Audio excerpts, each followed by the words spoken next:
आखिरी अगर मैं एक फरमाइश करूं, जी जी बिस्मिल्लाह। वसीक़ अल्लज़ीना कफ़रू इला जहन्नम ज़ुमरा, इससे आगे की एक दो आयत और ये अगर आप मेरी फरमाइश पर सुना दें।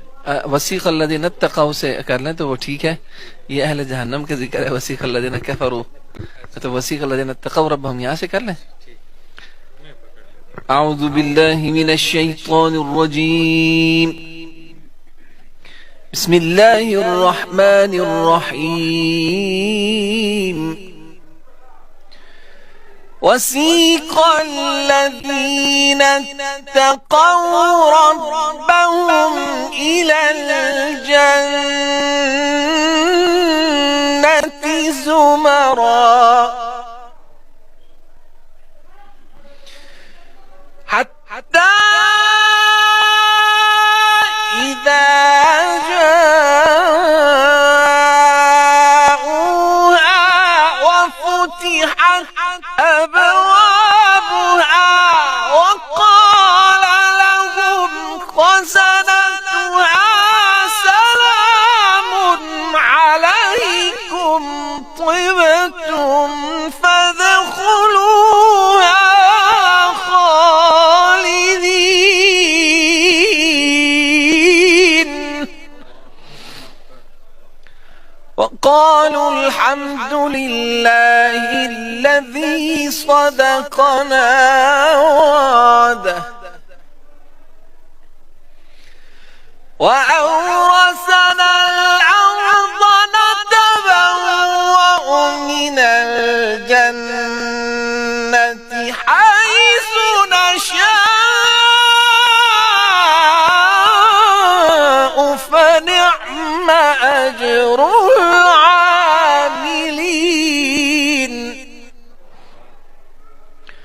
وترى الملائكة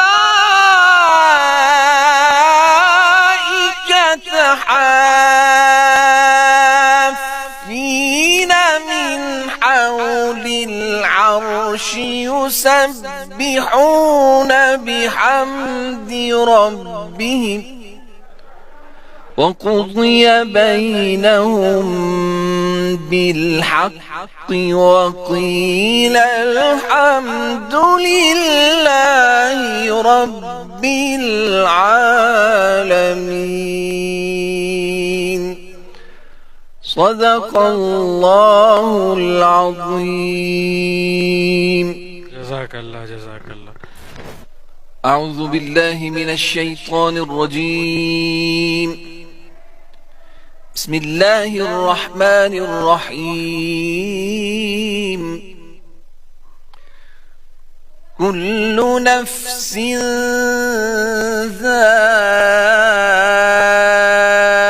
ذائقة الموت وإنما توفون أجوركم يوم القيامة، فمن زحزح عن النار وأدخل الجنة فقد فاز،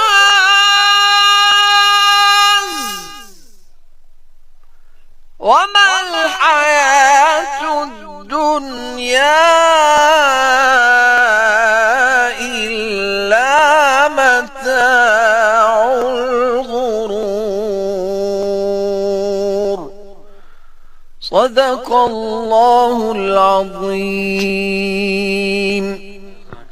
جزاک الله جی قدرمنو کتونکو دا قاری صاحب اوریدل ضروری ځکه دا انوار الحسن صاحب چې یو خو زمونږ د مطلب دا چې د قرآن پاک تلاوت په کومه طریقه پکار دی، کوشش په کومه طریقه پکار دی، پکار ده چې د هغې پته ولګي، بل دا چې د قرآن په دې اواز باندې څوک وایي د هغې خوند څومره وي.